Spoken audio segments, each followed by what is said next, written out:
नमस्कार।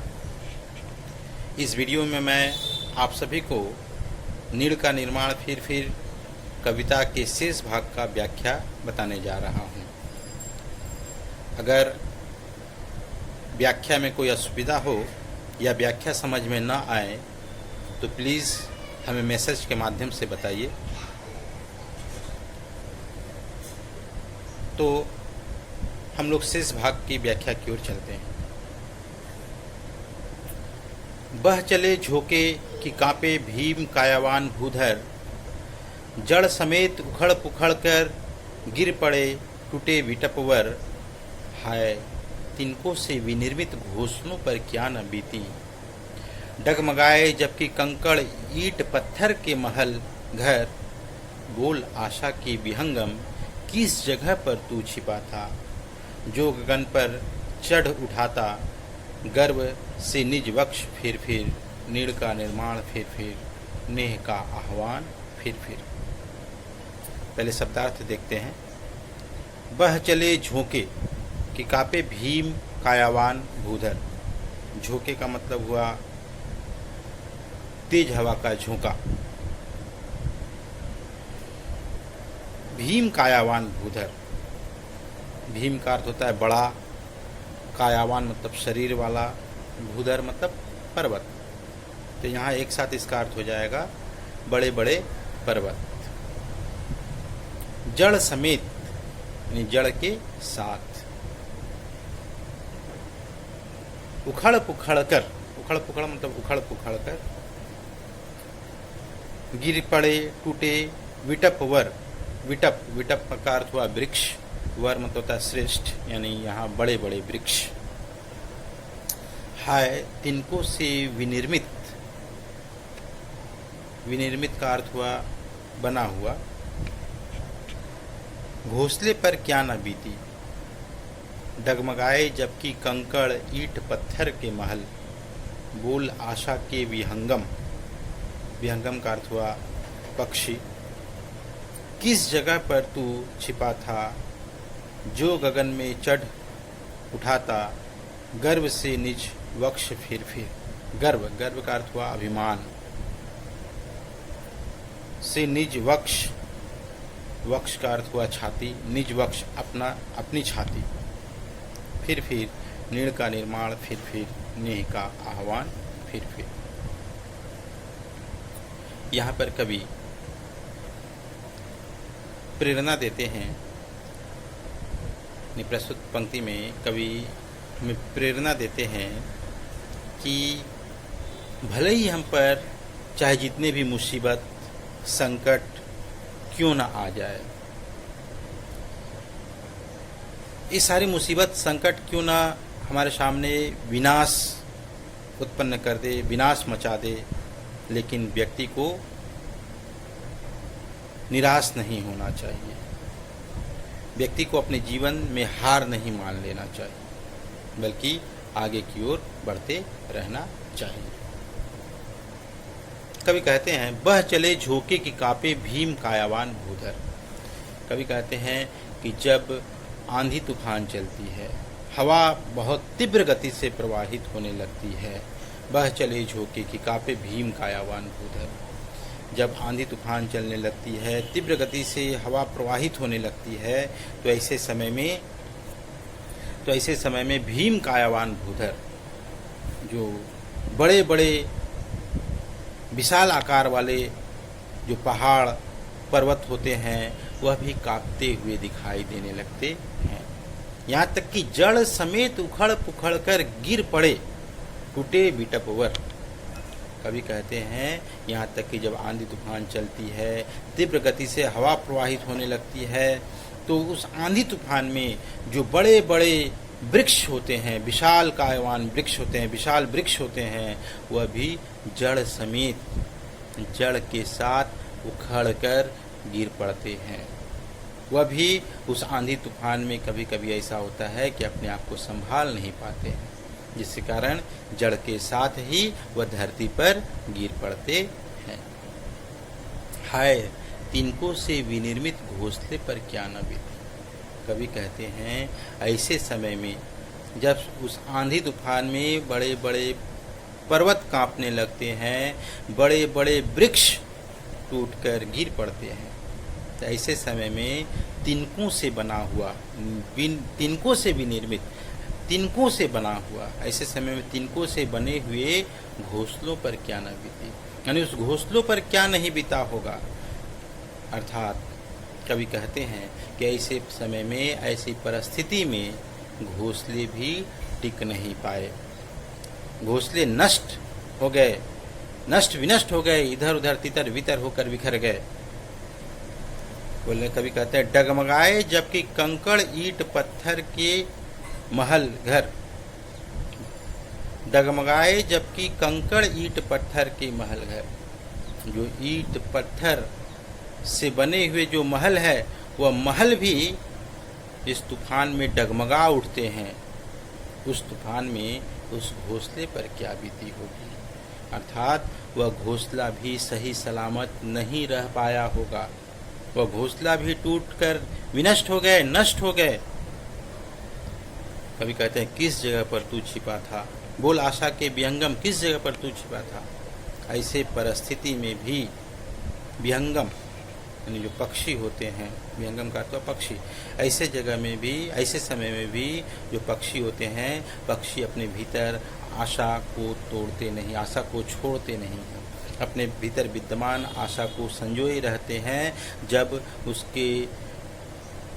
उसके नीड़ घोंसला टूटकर नष्ट विनष्ट हो जाते हैं, ऐसे समय में भी अपने आशा को त्यागते नहीं हैं और वो अपने भीतर आशा को बनाए रहते हैं और अपने टूटे हुए, अपने घोंसले के निर्माण में पुनः लग जाते हैं। कभी कहते हैं, बोल आशा के विहंगम, किस जगह पर तू छिपा था। कभी कहते हैं, हे आशा के विहंगम, ऐसी परिस्थिति में भी तुम किस जगह पर छिपे हुए थे। जो गगन पर चढ़ उठाता गर्भ से नीच वक्ष फिर, जो क्या होता है, जो पुनः गगन में ऊपर से ऊपर की ओर उठने लगता है, और गर्भ से नीच वक्ष फिर, और अभिमान के साथ अपने वक्ष को सामने किए हुए, अभिमान के साथ अपनी छाती को सामने किए हुए आकाश में फिर ऊपर से ऊपर की ओर उठने लगता है।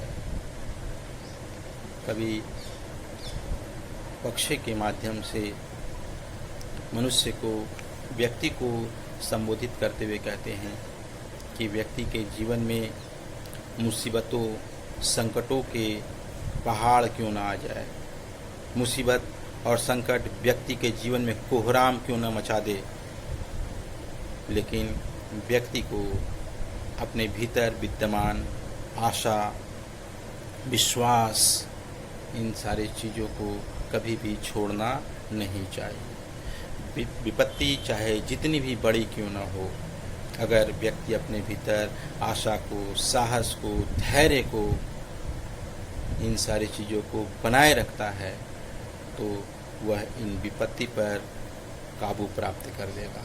एक न एक दिन विपत्ति को नष्ट होना ही है, एक न एक दिन विपत्ति को समाप्त होना ही है, और पुनः व्यक्ति इन सारी चीज़ों को ग्रहण किए हुए आगे की ओर बढ़ेगा। एक न एक दिन ये विपत्ति व्यक्ति के जीवन से समाप्त होगा ही होगा। इसलिए विपत्ति को देख करके कभी घबराना नहीं चाहिए, बल्कि हमें उसका सामना करना चाहिए। विपत्ति चाहे जितना भी विराट क्यों न हो, वो मनुष्य के धैर्य के सामने, मनुष्य की आशा के सामने, मनुष्य के विश्वास के सामने उसे छोटा पड़ना पड़ता, उसे छोटा होना पड़ता है।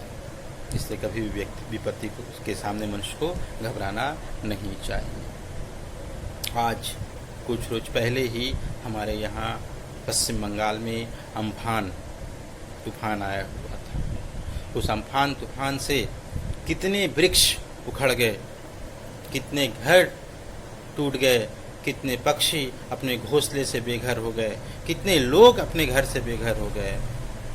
लेकिन क्या इतने भयंकर तूफान आने के बाद भी क्या वह हमारे सामने टिक पाया? वह हमें थोड़ा नुकसान जरूर पहुंचाया, किंतु व्यक्ति अपने भीतर जो विश्वास बनाए रखे, अपने भीतर आशा, धैर्य को जो बनाए रखे, जिसके कारण क्या हुआ, जिसके कारण आज व्यक्ति फिर से नए उत्साह के साथ पुनः खड़ा हुआ, पुनः नए उत्साह के साथ पुनः उस विपत्ति के सामने डट कर खड़ा हुआ, उस विपत्ति का सामना किया और आज उस विपत्ति के सामने वो विजयी भी हुआ। कितने वृक्ष उखड़ गए, कितने पक्षी घर से बेघर हो गए, किंतु वह पक्षी पुनः आज घोंसला बनाए, आज पुनः अपने घोंसले में है। कहने का अर्थ है कि हे मानव, कवि कहते हैं हे मानव, हे व्यक्ति, मुसीबत विकराल रूप धारण करके भी अगर हमारे सामने आता है तो हमें उस मुसीबत से घबराना नहीं चाहिए, बल्कि हमें उस मुसीबत से सामना करना चाहिए। हमें अपने भीतर धैर्य, विश्वास, इन सारी चीज़ों, इन सारे अच्छे गुणों को भी बनाए रखना चाहिए। विपत्ति के समय में हमें आशावान रहना चाहिए, हमें अपने भीतर उत्साह और साहस को बनाए रखना चाहिए। कवि पुनः आगे कहते हैं कि क्रुद्ध नभ के वज्र दंतों में उषा है मुस्कुराती, घोर गर्जन में गगन के कंठ में खग पंक्ति गाती, एक चिड़िया चोच में तिनका लिए जो जा रही है, वह सहज में ही पवन 49 को नीचा दिखाती, नाश के दुख से कभी दबता नहीं निर्माण का सुख, प्रलय की निस्तब्धता से सृष्टि का नवगान फिर निर्काण निर्माण फिर नेह का आह्वान फिर। कभी कहते हैं कि जब पहले शब्दार्थ देखें, क्रुद्ध का अर्थ हुआ क्रोधित, वज्रदंत का अर्थ हुआ वज्र के समान कठोर दांत, में उषा है मुस्कुराती, घोर गर्जन में गगन के कंठ में खग पंक्ति गाती। कंठ का अर्थ हुआ गला, खग पंक्ति यानी पक्षियों का समूह, पक्षियों का कतार। एक चिड़िया चोंच में तिनका लिए जो जा रही, तिनका का अर्थ होता है तिनका, छोटे छोटे जो तिनका होता है वो तिनका लिए जो जा रही, वह सहज में पवन 49 को नीचा दिखाती, नाश के दुख से कभी दबता नहीं निर्माण का सुख।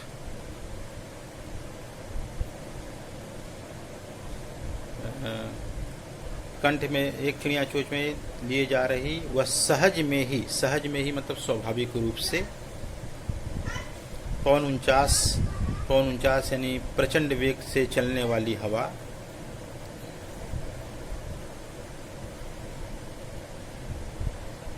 वैदिक साहित्य में 49 वायु देवता या वैदिक साहित्य में 49 पवन की बात की गई है।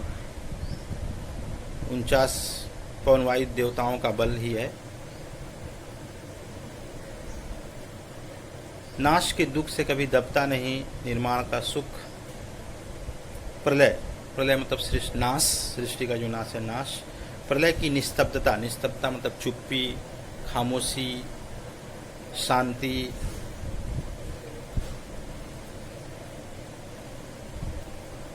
निस्तब्धता से सृष्टि का नवगान, फिर सृष्टि मतलब संसार का नवगान मतलब नया गीत, फिर तो बार बार। नीर का निर्माण, फिर नेह का अर्थ प्रेम का आह्वान मतलब पुकार, फिर।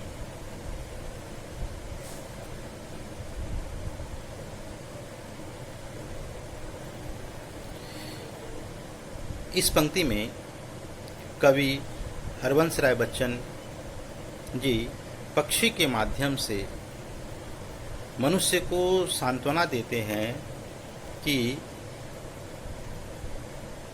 पक्षी के समान मनुष्य को भी निर्माण के कार्य में जुट जाना चाहिए, क्योंकि हर प्रलय के बाद एक नवीन सृष्टि का आगमन होता है। तो इसकी व्याख्या की ओर चले। कवि कहते हैं क्रुद्ध नभ के वज्रदंतों में उषा है मुस्कुराती। कवि कहते हैं कि क्रोध नभ के वज्रदंतों, कवि कहते हैं क्रोधित आकाश के कठोर दांतों के मध्य से, क्रोधित आकाश के कठोर दांतों के मध्य से उषा मुस्कुराते हुए इस धरती पर आती है। यानी कभी कहते हैं कि जो कभी ऐसा लग रहा था कि कभी अब सवेरा होने वाला नहीं है, अंधकार आकाश में विकराल रूप धारण किए हुए थे, जिसके कारण ऐसा लग रहा था कि अब पुनः सूर्य की किरणें इस धरती पर नहीं आ पाएगी। लेकिन ऐसा नहीं होता है। क्रोधित आकाश के वज्र तंतों के मध्य से ही उषा मुस्कुराते हुए पुनः इस धरती पर आती है। घोर गर्जन में गगन के कंठ में खग पंक्ति गाती। जो कभी आकाश में बादल घोर गर्जना कर रहे थे, आकाश में बादल घोर गर्जना कर रहा था, उन घोर गर्जना से युक्त आकाश में पक्षियों कंठ में खग पंक्ति गाती। जो घोर गर्जना करने वाले जो आकाश था, जिस आकाश में बादल घोर गर्जना कर रहे थे, उस आकाश में भी जो पक्षी है, पक्षियों का जो समूह है, वह समूह अपने कंठ से कलरव या चहचहाते हुए दिखाई देती है, गीत गाते हुए या चहचहाते हुए दिखाई देती है। और उसी समय एक चिड़िया चोंच में तिनका लिए जो जा रही है, वह सहज में ही पवन 49 को नीचा दिखाती। कभी कहते हैं उसी समय में एक चिड़िया ऐसी भी होती है जो अपने चोंच में तिनका को लिए हुए चले जा रही है। वह ऊपर से ऊपर की ओर उठती जा रही है, वह अपने कर्तव्य के पथ पर आगे बढ़ते जा रही है और वह सहज में ही पवन 49 को नीचा दिखाती। और वह स्वाभाविक रूप से वह अपने मार्ग में आने वाले जो 49 प्रकार की वायु है, वह 49 प्रकार की वायु को नीचा दिखाते हुए आगे की ओर बढ़ रही है, आगे की ओर बढ़ रही है। कहने का अर्थ हुआ कि वह अपने मार्ग में आने वाले मुसीबतों का सामना करते हुए आगे की ओर बढ़ रही है। वह अपने मार्ग में आने वाले मुसीबतों को देखकर वह ठहर नहीं रही है, बल्कि आगे से आगे की ओर बढ़ते चले जा रही है। नाश के दुख से कभी दबता नहीं निर्माण का सुख।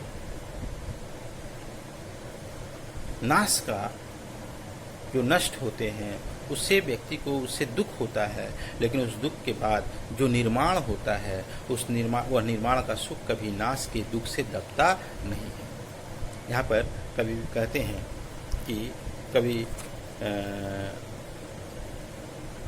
चिड़िया के माध्यम से व्यक्ति को संबोधित करते हुए कहते हैं कि व्यक्ति को हमेशा आशावान बने रहना चाहिए।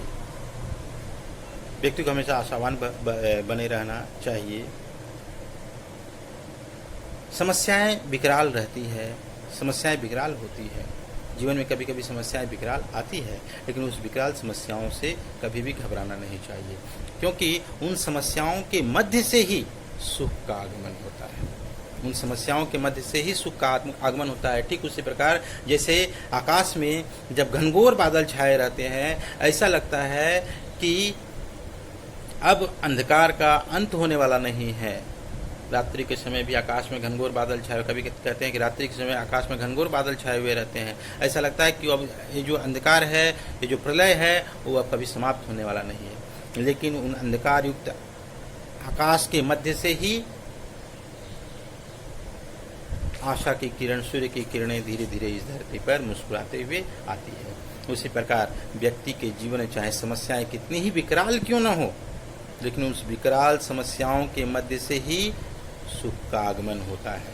इसलिए व्यक्ति को कभी भी समस्याओं से घबराना नहीं चाहिए, बल्कि जिस तरह एक चिड़िया अपने चोंच में तिनके के लिए हुए आगे की ओर बढ़ रही होती है, उसी समान व्यक्ति को भी अपने कर्तव्य के मार्ग में, अपने कर्तव्य के पथ पर आगे की ओर बढ़ते रहना चाहिए। उसके कर्तव्य के मार्ग पर, चाहे कर्तव्य के मार्ग में उसके चाहे जितने भी मुसीबतें क्यों ना आ जाए, लेकिन उस मुसीबतों से व्यक्ति को घबराना नहीं चाहिए, बल्कि उस मुसीबतों का सामना करते हुए आगे की ओर बढ़ते रहना चाहिए।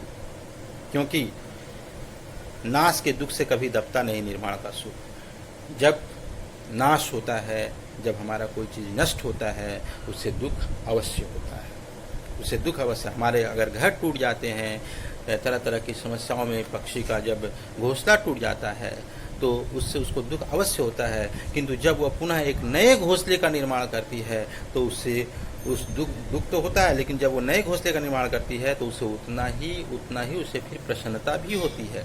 उसी प्रकार जब हमारा कोई विभिन्न तरह की विकट परिस्थितियों के माध्यम से जब हमें विभिन्न प्रकार के नुकसान का सामना करना पड़ता है तो उसे व्यक्ति को दुख अवश्य होता है, किंतु पुनः जब व्यक्ति अपने कर्तव्य के मार्ग पर चलते हुए फिर विभिन्न तरह का निर्माण कार्य करता है तो उस निर्माण कार्य करने के कारण उसे उससे कहीं ज़्यादा अधिक प्रसन्नता भी होती है। इसलिए कभी भी नाश के दुख से निर्माण का सुख कभी दबता नहीं है। प्रलय की निस्तब्धता से सृष्टि का नवगान फिर कभी कहते हैं प्रलय की निस्तब्धता से, जब प्रलय होती है तो पूरी तरह से सृष्टि निस्तब्ध हो जाती है। प्रलय के समय में जब सृष्टि का जब नाश होता है तो चारों तरफ खामोशी, चुप्पी, शांति विराजमान हो जाती है। कहीं भी किसी तरह का कोई शोरगुल नहीं होता है, किंतु सृष्टि का नवगान फिर किंतु पुनः सृष्टि पर नवगीत प्रवाहित होते हैं, नवगीत का स्वर सुनाई देता है, अर्थात पुनः सृष्टि पर नए नए निर्माण कार्य होने लगते हैं। प्रलय का अर्थ यह नहीं हुआ खामोशी, प्रलय के कारण जो सृष्टि पर खामोशी छा गई, इसका अर्थ यह नहीं हुआ कि अब हमेशा प्रलय ही सृष्टि पर विद्यमान रहेगा, हमेशा चारों तरफ शांति रहेगी, खामोशी रहेगी, बल्कि पुनः इस सृष्टि पर नए नए चीज़ों का निर्माण होता है, जिससे नवगीत चारों तरफ पुनः सुनाई पड़ने लगता है। इसलिए कभी भी व्यक्ति को घबराना नहीं चाहिए, मुसीबतों से भागना नहीं चाहिए, बल्कि उन मुसीबतों का सामना करना चाहिए, डटकर उसका मुकाबला करना चाहिए और कभी भी मुसीबतों को देखकर दुखी नहीं होना चाहिए, बल्कि व्यक्ति को अपने कर्तव्य के पथ पर आगे चलते हुए उन मुसीबतों से टकराना चाहिए, उस मुसीबतों का सामना करना चाहिए और उसे दूर करना चाहिए। इस प्रकार कभी कहते हैं नीड़ का निर्माण फिर नेह का आह्वान फिर। कभी कहते हैं कि नीड़ का जो निर्माण होता है वह बार बार इसी तरह होते रहता है, नीड़ का निर्माण कार्य इसी तरह चलते रहता है। नीड़ अगर घोंसला अगर नष्ट हो जाते हैं तो पक्षी पुनः उस घोंसले का निर्माण करते हैं। उसी प्रकार नेह का आह्वान फिर उसी तरह नेह का, प्रेम का आह्वान भी बार बार होते रहना चाहिए। व्यक्ति के जीवन में विभिन्न तरह की समस्याओं के कारण आपस में मतभेद उत्पन्न हो जाते हैं, व्यक्ति के बीच मतभेद उत्पन्न हो जाता है, लेकिन व्यक्ति को उन मतभेद को दूर करना चाहिए और अपने जीवन में उत्पन्न मतभेद को दूर करना चाहिए और पुनः व्यक्ति को प्रेम पूर्वक एक साथ मिलजुल कर रहना चाहिए। आपस में विद्यमान कटुता को दूर करना चाहिए और स्नेह की स्थापना बार बार करते रहना चाहिए। तो ये रहा व्याख्या। अगर व्याख्या में कोई अस्पष्टता हो, अगर समझ में न आ रही हो तो प्लीज़ आप हमें मैसेज करें। अगर आपको मेरा यह व्याख्या, मेरा यह वीडियो अच्छा लगा हो तो इसे अधिक से अधिक लाइक करें, अपने दोस्तों को शेयर करें और अगर आपने अभी तक मेरे इस YouTube चैनल को सब्सक्राइब नहीं किया है तो प्लीज़ इसे सब्सक्राइब करें। धन्यवाद।